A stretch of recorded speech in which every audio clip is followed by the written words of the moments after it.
With the beautiful name of Allah, who is the most merciful and most beneficent. I hope all of you well, good guys. I am Haris, and in this video, we deeply detail about HbA1c test. We will discuss what is HbA1c test, and then we will see why we call it 3 months average sugar level in our body. Then also we will discuss some of the advantages of the merits and some of the demerits of HbA1c in your body. We also discuss how it can be formed in your body. Then also we will discuss which of the techniques can be used in the measurement of HbA1c in your laboratory diagnose. And then of the discuss, we will discuss some of the abnormal conditions in which level of HbA1c decrease and increase in your body, in which then we will discuss about some of the abnormal conditions in which a level of glucose increase or decrease in your body. So let's move towards the screen. First of all, HbA1c है क्या? HbA1c को समझने से पहले हम ये समझ लेते हैं कि HbA1c के अलावा क्या है, उसका कोई नाम है. फर्स्ट ऑफ ऑल तो हम HbA1c को ग्लाइकेटेड हीमोग्लोबिन का नाम देते हैं. मतलब ऐसी हीमोग्लोबिन जो कि ग्लूकोज के साथ अटैच हो, जिसका रिएक्शन ग्लूकोज के साथ हुआ, उसको हम ग्लाइकेटेड हीमोग्लोबिन का नाम देते हैं. Also we call it HbA1c, we also call it HbA1c. तो A1c है क्या? Hb का तो हमें पता है, this is haemoglobin, main part of your red blood cells. What is A1c? अब A1c ही क्यों हम Hb के साथ लगाएं तो हमें पता चलेगा कि ग्लाइकेटेड है. सो उसकी तरफ आ जाते हैं. तो रिसेंट स्टडीज की तरफ जाएं तो A1c को रिसेंटली ये स्टडी किया जाता था कि it is the reaction, non enzymatic reaction, no any enzyme involved, in which any of the protein that can bind to glucose non-enzymatically is considered to be A1c. So HbA1c का मतलब है कि attachment of glucose to hemoglobin, because hemoglobin is the compository of parts of protein. So protein से मिलके hemoglobin बनती है, then we will call it hemoglobin as a protein. So combination of glucose and hemoglobin non-enzymatically is considered to be HbA1c. So HbA1c first of all तो non-enzymatical attachment है glucose की with hemoglobin. So principal को देख लेते हैं ना कैसे इसकी अटैचमेंट होती है. So first of all तो देख लें, this is your hemoglobin. Hemoglobin consists of two parts, heme and globin. Globin is a protein composed one of the beta chain. तो बीटा चेन में एट स्पेसिफिक साइड पे एक amino acid मौजूद है जिसको हम वेलाइन का नाम देते हैं. वो क्या करता है कि जब ग्लूकोज रेड ब्लड सेल्स के पास आती है, रेड ब्लड सेल्स को क्रॉस करती है, हीमोग्लोबिन के पास जाती है, तो हीमोग्लोबिन की ग्लोबिन चेन का, बीटा चेन का वेलाइन अमाइनो एसिड ग्लूकोज के साथ अटैच हो जाता है. ठीक है ना. तो इस अटैचमेंट को ग्लूकोज को विद वेलाइन अमाइनो एसिड, इसको हम ग्लाइकेटेड वेलाइन का नाम देते हैं. वेलाइन किसका पार्ट है? ग्लोबिन का. Globin is the part of haemoglobin and haemoglobin will glycated. Hemoglobin glycated means RBCs are glycated. So this is the principle how glucose can attach to the valine amino acid of hemoglobin, and then we will call it glycated hemoglobin. Now we will discuss why we call it. हम इसको 3 month sugar average test level क्यों कहते हैं. First of all तो आपको पता होना चाहिए कि जो आपके आरबीसीज के अंदर हीमोग्लोबिन सर्वाइव करती है. आरबीसीज का जो normal life span it is about 120 days, 3 months. तो होता क्या है कि आरबीसीज की 3 month लाइफ स्पैन है. अब 3 month शुगर लेवल क्यों कहते हैं? मतलब द लेवल ऑफ ग्लूकोज वो जो एवरेजली रहेगा आरबीसीज के सामने, जो 3 month आरबीसी सर्वाइव करेंगे ब्लड के अंदर, तो वो ग्लूकोज का वही एक्सपोजर पाएंगे जो वो तीसरे माह पाएंगे. HbA1c है, it is called 3 month average sugar test because hemoglobin survive in RBCs and RBCs have lifespan about of 3 months. So इस 3 months को उनको equally exposure मिलता है. They equally reside with the hemoglobin that is present in your body. So that's why we call it 3 months glucose test. इसके अलावा इसके कुछ advantage देख लेते हैं. HbA1c करवाने के बाद हमें किस किस तरह का फायदा हो सकता है. So first of all तो it helps in the estimation of 3 months sugar level. इसके अलावा अगर डॉक्टर्स ने डायबिटिक मेडिसिन स्टार्ट करवाई हैं तो HbA1c से हमें पता चल जाता है कि उस डायबिटिक मेडिसिन का पेशेंट पे इफेक्ट हो भी रहा है या नहीं हो रहा है. इसके अलावा डायबिटिक स्टेज को चेक कर सकते हैं कि patient is in pre diabetic stage, in the diabetic stage, in the more of the diabetic stage. So ये डायबिटिक स्टेजेस किस बेस पे डिफरेंशिएट होती हैं, वी विल डिस्कस सून। इसके अलावा ऑर्गेनल डैमेज, अब आपकी बॉडी के अंदर ब्लड के अंदर ग्लूकोज मौजूद होगी, देन जब वो ब्लड आपकी किडनी के पास जाएगा, किडनी में मौजूद नेफ्रॉन्स जब उसकी फिल्ट्रेशन करेंगे, तो अगर ज्यादा ग्लूकोज की फिल्ट्रेशन करेंगे लिमिट से ज्यादा, देन वो नेफ्रॉन्स डैमेज होंगे, वो किडनी डैमेज होगी, then any of the other organs that are affected from the high level of glucose in your body, so any of the organal damage can be checked from HbA1c। so इसके अलावा इसके कुछ demerits देखे जाएं, इसके कुछ merits हैं, some of the advantages, it also has some of the disadvantages कि हमें HbA1c से किन चीजों का पता चल सकता है, किन का नहीं पता चल सकता। so first of all, तो it will not give your recent blood glucose because it will give average, ये आपकी 3 months एवरेज आपकी ब्लड में जो ग्लूकोज है उसको मेजर करता है, लेकिन ये नहीं पता चलता कि what will sugar today, what will sugar tomorrow and what was sugar yesterday.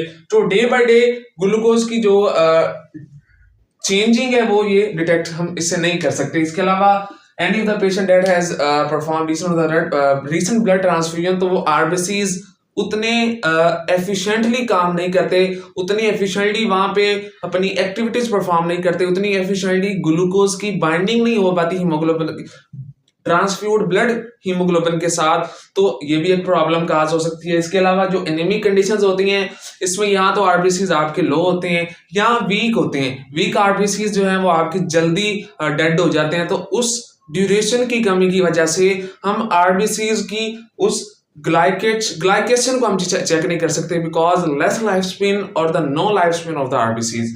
इसके अलावा कुछ एज स्प्लेनिक कंडीशंस हो सकती हैं, सच लाइक स्प्लीनेक्टमी, क्या आपने कोई स्प्लीन अपनी सर्जरी परफॉर्म करवाई है, रिमूवल करवाया स्प्लीन का, सो स्प्लीन इज आल्सो कर द ग्रेवयार्ड ऑफ आरबीसीज। जितने भी आरबीसीज डेड होते हैं वो स्प्लीन में आगे यहाँ पे रिसाइड करते हैं। सो स्प्लीनेक्टमी में भी क्या होता है, the level of HbA1c decrease in your body. So in conditions में भी क्या होता है कि जो आपकी बॉडी के अंदर HbA1c कंडीशन होती है उसको हम नॉर्मली चेक नहीं कर सकते, ठीक है ना। So guys, now we will see some of the techniques that are performed in our laboratories for the detection of HbA1c glycated hemoglobin. So let's move towards. First of all, the technique that is used in your laboratory is enzyme assay. Basically enzyme ऐसे एक ऐसी technique होती है जिसमें specially इसको हम relate करेंगे HbA1c के साथ। जब हम एंजाइम ऐसे टेक्निक को इंप्लीमेंट करते हैं HbA1c की डिटेक्शन में, तो क्या होता है कि एंजाइम ऐसे में हम एक्सटर्नली कुछ ऐसी प्रोटीन्स ऐड करते हैं, कुछ ऐसी प्रोटीएज एंजाइम्स ऐड करते हैं जो कि जाके आरबीसीज के अंदर जो हीमोग्लोबिन होती है, जो हीमोग्लोबिन के अंदर अमाइनो एसिड वेलाइन जो कि ग्लाइकेटेड हुआ है उसकी जाके ब्रेक डाउन करवाना स्टार्ट कर देती हैं। उस डिग्रेडेशन के रेट को, उस डिग्रेडेशन कितनी हुई है उसको हम चेक करते हैं एंजाइम एसे के अंदर HbA1c की मेजरमेंट में। सेकंड जो टेक्निक हम यूज करते हैं, it is boronate affinity high power liquid chromatography. इस टेक्निक में क्या होता है कि जब हम HbA1c को परफॉर्म करते हैं बाय फॉलोइंग दिस टेक्निक, तो एक्सटर्नली हम कुछ अमाइनो फिनाइल पुरोनिक एसिड जैसे कंपोनेंट्स ऐड करते हैं आपके ब्लड के अंदर। वो क्या करते हैं कि आपके आरबीसीज के अंदर जाके हीमोग्लोबिन, उसमें जो अटैचमेंट होती है हीमोग्लोबिन की ग्लूकोज के साथ, उस अटैचमेंट को जाके वो ब्रेक करते हैं। सो इस कंपाउंड का काम ये होता है कि वो हीमोग्लोबिन की जाके ग्लाइकेटेड हीमोग्लोबिन की जाके ब्रेक डाउन करवाता है ग्लूकोज की और हीमोग्लोबिन की, और उसको हम मेजर कर सकते हैं बोरोनेट एफिनिटी HbALC टेक्निक के अंदर। Thirdly we use ion exchange HbALC technique, जिसमें हम क्या करते हैं कि आयंस की बेस पे नॉर्मल हीमोग्लोबिन मतलब अनग्लाइकेटेड हीमोग्लोबिन और ग्लाइकेटेड HbA1c ग्लाइकेटेड हीमोग्लोबिन को डिटेक्ट करते हैं। सो फर्स्ट ऑफ ऑल इसमें हम क्या करते हैं, फर्स्ट ऑफ ऑल हम अपना एक बफर ऐड करते हैं, हीमोलाइजिंग बफर। वो जाके आरबीसीज की ब्रेकडाउन करवाता है। आरबीसीज की ब्रेकडाउन करवाने के बाद उसके डिफरेंट कंपोनेंट्स हो जाते हैं, उसका साइटोप्लाज्मिक सेपरेट हो जाएगा, उसकी जो हीमोग्लोबिन होगी वो सेपरेट हो जाएगी। सो होल ब्लड सबसे पहले हमने हीमोलाइज किया by using haemolysing buffer in the ion exchange high power liquid chromatography technique. इसमें इसके अलावा क्या करते हैं, जो हीमोलाइज्ड आपके पास होल ब्लड होता है वो हीमोलाइज जो होल ब्लड है वो आप फिल्टर्स के जरिए, डिफरेंट फिल्टर्स के जरिए, जो कि कंपनी चेंज होगी तो उस कंपनी का जो आयन एक्सचेंज तरीका होगा वो डिफरेंट होगा, फिल्टर्स भी चेंज होंगे। सो फिल्टर्स के जरिए हम उसको पोर करते हैं एक प्लेट के अंदर, आयन एक्सचेंज, उसको हम एक्सटर्नली अप्लाई करते हैं इलेक्ट्रिक वोल्ट बैटरी के जरिए। तो यहाँ पे पॉजिटिव है, नेगेटिव है। सो डिफरेंट चार्जेस की बेस पे HbA1c का चार्ज और उसकी जो क्वांटिटी होगी, चार्ज की क्वालिटी होगी in comparison of normal haemoglobin वो डिफरेंट होगी। तो इस डिफरेंशिएशन को हम चार्ज की बेस पे भी चेक कर सकते हैं। नॉर्मल हीमोग्लोबिन और ग्लाइकेटेड हीमोग्लोबिन को हम चार्ज की बेस पे भी, आयंस की बेस पर भी डिफरेंशिएट कर सकते हैं, और उस डिफरेंशिएटेड HbA1c को हम मेजर करके आयन एक्सचेंज HPLC टेक्निक से हम मेजर कर सकते हैं। इसके अलावा आ जाए fourth and last technique that we use in laboratory diagnose, immunoassay. Immuno relevantly leads to the reaction of antibody with antigen. इसमें हम क्या करते हैं, जब हीमोग्लोबिन को हम इस मेथड से अपनी लेबोरेटरीज में मेजर करते हैं तो एक्सटर्नली कमर्शियली प्रिपेयर्ड एंटीबॉडीज होती हैं, वो क्या करती हैं कि जब आप सैंपल में मिक्स करते हैं वो जाके ग्लाइकेटेड वेलाइन के साथ अटैच होगी, glycated amino acid of haemoglobin that is present in RBCs, attachment होगी। अटैचमेंट के बाद क्या होगा कि हम एक्सटर्नली क्रोमाजिन ऐड करेंगे, वो जाके अटैच्ड एंटीबॉडी के साथ अटैच होगा, और उस क्रोमाजिन हम अपना कलर की क्वालिटी को चेक कर सकते हैं, कलर की कंसंट्रेशन को चेक कर सकते हैं। जितनी कलर फॉर्मेशन होगी उतनी ही ज्यादा वहां पे हमें पता चल जाएगा कि ग्लाइकेटेड हीमोग्लोबिन है, that follow Beer's Lambert law. जितनी कंसंट्रेशन किसकी, glycated valine, glycated haemoglobin, glycated RBCs, तो इस कंसंट्रेशन को हम इम्यूनो एसे टेक्निक में भी चेकआउट कर सकते हैं। Yes, guys. Now we will see some of the normal values or some of the sampling requirements. Then we will discuss some of the abnormal conditions in which HbA1c level up or down in your body. So first of all normal values को देख लेते हैं। First of all ये आपके पास normal value है आपकी body के अंदर HbA1c की 4 to 5.7 is the normal value. Less than 4 is the abnormal value. More than 5.7 is the abnormal value. ठीक है। अगर वैल्यू 5.7 से 6.7 के दरमियान रिटेन करेगी, it's mean the patient is just going to be in the diabetic stage, the patient is going in the diabetic condition. So this is a pre diabetic stage, is a alarming sign. ठीक है ना। अगर 6.4 से भी आपकी body के अंदर, patient की बॉडी के अंदर HbA1c का लेवल बढ़ जाता है, it's mean the patient is going just to be in the severe form of high level of glucose in his body. Level of glucose increase in his body at high level and the HbA1c will more than 6.4 is the means the patient is going to be in the diabetic stage. ठीक है ना। तो ये कुछ normal values हैं। तो अब यहाँ पे क्वेश्चन ओरिजिनेट होता है कि यहाँ पे हम परसेंटेज में वैल्यूज क्यों लेते हैं, इस परसेंटेज का क्या मतलब है, 5.7 का क्या मतलब है। अगर पेशेंट की वैल्यू HbA1c की फॉर एग्जाम्पल 9 आ जाती है 9, तो हम इसको परसेंटेज में क्यों लिखते हैं। परसेंटेज का मतलब होता है समथिंग इन 100।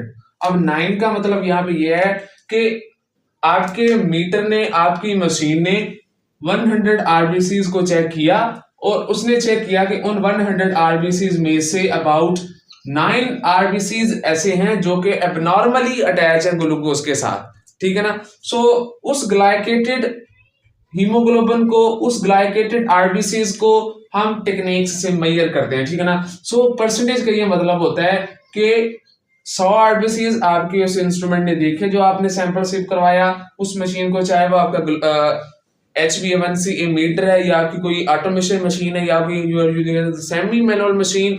सो उसने 100 आरबीसीज को चेक किया and he got 9 such RBCs that are attached with glucose. ठीक है ना।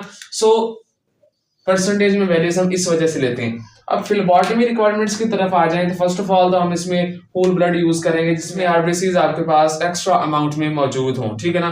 यहाँ आप स्पॉट सैंपल भी यूज कर सकते हैं। अब यहाँ पे स्पॉट सैंपल का क्या मतलब है। फॉर एग्जाम्पल आप लोकली लेबोरेटरी से ग्लूकोज चेक करवाते हैं, ग्लूकोज को ही लेके चलते हैं, तो वो he will brick your finger and will get one of the drop from your blood and will glucometer will check the level of glucose from your dead blood. Same like in this condition, the phlebotomist will prick your finger, will get blood from the lancet, and then HbA1c meter, such like of the glucometer, will see your blood and will check 100 RBCs and will check how many RBCs are to be glycated, how many valine amino acid of hemoglobin of RBCs are glycated. So spot sample का ये मतलब होता है। इसके अलावा कुछ abnormal conditions देख लें जिसमें HbA1c एक लिमिट से बढ़ जाए या लिमिट से कम हो जाती है। First of all high HbA1c किन कंडीशंस में होती है? फर्स्ट ऑफ ऑल तो आपकी बॉडी के अंदर कोई लिवर एबनॉर्मेलिटी आ जाती है। Your liver is going to be produce more glucose from the stored form of glycogen that is present in the liver. So liver abnormally functionality perform करेगा due to any of the autoimmunity, due to any of the body's on brain response abnormally. So liver abnormality में ज्यादा से ज्यादा glucose बनेगी from glycogen, तो level of exposure of haemoglobin of RBCs will increase, क्योंकि आपके blood के अंदर ग्लूकोज एक लिमिट से बढ़ जाएगी। ठीक है, इसके अलावा कुछ डायबिटिक कंडीशंस में क्या होता है कि आपकी बॉडी के अंदर ग्लूकोज लेवल इंक्रीज हो जाता है। टाइप 1 में क्या होता है कि इंसुलिन की प्रोडक्शन नहीं होती, जिसकी वजह से जो आपकी बॉडी के अंदर ग्लूकोज की यूटिलाइजेशन नहीं होती, ब्लड के अंदर ज्यादा से ज्यादा ग्लूकोज रिटेन करती है। सो ज्यादा से ज्यादा जो ग्लूकोज है वो एक्सपोज होगी आरबीसीज को, हीमोग्लोबिन को, तो ज्यादा से ज्यादा जो हीमोग्लोबिन है वो ग्लाइकेटेड हीमोग्लोबिन में होगी। Same like in type 2 glucose का लेवल भी इंक्रीज हो जाता है, इंसुलिन भी आपकी बॉडी में आ जाती है, लेकिन आपके सेल्स यूटिलाइजेशन नहीं करते वहां पे, तो फिर भी लेकिन कंडीशंस दोनों में level of glucose has been increase in your body and the more of the RBCs are going to be glycated from the increased amount of glucose in your blood. इसके अलावा कुछ ओबेस पीपल होते हैं, उनमें भी जो level of glucose है वो इंक्रीज हो जाती है, तो वहां पे HbA1c भी इंक्रीज हो जाती है। इसके अलावा आप बहुत ज्यादा डाइट यूज कर रहे हैं, you are going to use such diet that has a lot of sugar level in body, because excess of everything is bad. So when you will get more of the sugar from the limit diet, then it will badly affect your RBC's hemoglobin. ठीक है ना, इसमें भी आपकी HbA1c increase हो जाएगी। Same like in corticosteroid medicines. अब यहाँ कॉर्टिकोस्टेरॉइड मेडिसिन्स में क्या होता है कि यहाँ पे जो आपकी ये मेडिसिन्स है ये इन्फ्लामेटरी रिस्पॉन्सेज को जाके इनहिबिट करती हैं और वहां पे जाके इंसुलिन रेजिस्टेंस काज करती हैं। अब आपको पता होना चाहिए कि आपके इन्फ्लामेशन में जो भी सेल्स मैक्सिमम यूज होते हैं, जो इन्फ्लामेटरी सेल्स होते हैं, वो जो या जो आपकी बॉडी के सेल्स, जो आपकी बॉडी के सेल्स डैमेज हुए हैं, वो ज्यादा से ज्यादा ग्लूकोज यूटिलाइज करना स्टार्ट करेंगे इन इन्फ्लामेशन। ज्यादा से ज्यादा हमें इंसुलिन भी चाहिए ग्लूकोज के साथ for the cellular usage of glucose. So inflammation में ग्लूकोज का यूजेज बढ़ जाता है, ग्लूकोज हमें ज्यादा से ज्यादा चाहिए, इंसुलिन ज्यादा से ज्यादा आती है। ये मेडिसिन क्या करती हैं? They will start to anti inflammatory, they will start to inhibit entrance of glucose, they will start to inhibit the usage of insulin by inflamed cells. So in condition corticosteroid क्या करती है? First of all तो आपकी body में जाके inflammatory response को inhibit करेगी, ठीक है ना। इन्फ्लेमेटरी रिस्पॉन्स में वहां पे फिर जो ग्लूकोज का ज्यादा से ज्यादा यूजेज हो रहा होगा, ज्यादा से ज्यादा ग्लूकोज यूज हो रही होगी, वहां पे क्या होगा? सो जब इंसुलिन की रेजिस्टेंस काज होगी, आपकी बॉडी के अंदर इंसुलिन नहीं है, ग्लूकोज मौजूद है, इंसुलिन का यूजेज नहीं हो रहा, तो ग्लूकोज आपके ब्लड के अंदर इंक्रीज हो जाती है और वो आपके आरबीसीज को जाके एबनॉर्मली एक्सपोज करती है और उसको जाके ग्लाइकेटेड कर देती है और आपका जो नॉर्मली जो लेवल है वो HbA1c से बढ़ जाता है। इसके अलावा कुछ कंडीशंस ऐसे हैं जिसमें HbA1c एबनॉर्मली डिक्रीज हो जाती है। तो first of all haemolytic anaemia, जिसमें आपके आरबीसीज एबनॉर्मली ब्रेक डाउन कर रहे हैं, आपके आरबीसीज की क्वांटिटी कम से कम हो रही है, आपके आरबीसीज फेड हो रहे हैं, जो उसमें हीमोग्लोबिन है वो प्रॉपर उसकी ग्रोथ नहीं हो रही, फॉर्मेशन नहीं हो रही है, उसका लाइफ टाइम 3 मंथ से कम हो रहा है। सो इन कंडीशंस में भी क्या होता है कि जो HbA1c कम हो जाती है, because HbA1c is a 3 month sugar level. Anaemia में क्या होता है, जो आपकी बॉडी होती है इसमें जो आरबीसीज होते हैं या तो बनते नहीं है या कम बनते हैं, या जो आरबीसीज हैं वो वीक हो जाते हैं। So weak RBCs cannot survive such of the long life of 120 days such of the like of the normal RBCs. So in conditions में HbA1c कम होगी। इसके अलावा you are going to use high amounts of diabetic medicines, you are going to use highly potent diabetic medicines। तो ये medicine जाके आपके RBCs को भी इफेक्ट कर सकती हैं, क्योंकि आरबीसीज में जो हीमोग्लोबिन है उसके साथ ग्लूकोज अटैच है। तो ये डायबिटिक एंटी डायबिटिक जो मेडिसिन जो मेडिसिन हैं वो जाके उस ग्लूकोज को ब्रेक करने की कोशिश करती हैं, उस ग्लूकोज को कंपनसेट करने की कोशिश करती हैं, उसके साथ कंबार्ड करते हैं, जिसकी वजह से आरबीसीज भी ब्रेक डाउन हो सकते हैं। सो इन पेशेंट्स में मोस्टली वीकनेस ज्यादा होती है, ठीक है ना, वीकनेस, फटीग, डल स्किन। इन पेशेंट्स की जो आरबीसीज हैं वो भी एबनॉर्मल होते हैं। एबनॉर्मल मीन उनका स्ट्रक्चर, उनका जो कलर होना चाहिए था जितना उतना वो फेड नहीं है, उतना मतलब उसकी जो उसकी शेप की इंटेंसिटी है, कलर की इंटेंसिटी है वो कम है due to lack of the haemoglobin disorder. इसके अलावा आपकी बॉडी के अंदर कोई हीमोलिटिक डिसऑर्डर आ जाए, for example any of the haemoglobin disorder, जो आपकी बॉडी के अंदर ऑटो इम्यूनिटिकली आपकी हीमोग्लोबिन को जाकर डेड आउट करे, तो इसमें भी आपकी बॉडी के अंदर HbA A1C का लेवल वो डिक्रीज हो जाता है। So guys here we are discuss the laboratory techniques, then I discuss the normal value, sample requirements, and especially the conditions, abnormal condition is in which HbA1c increase or decrease in your body. So guys, I hope this will productive for you. You will get something new from this video. Thank you so much. We will discuss some of the new topic in the next video. Thank you guys. See you soon.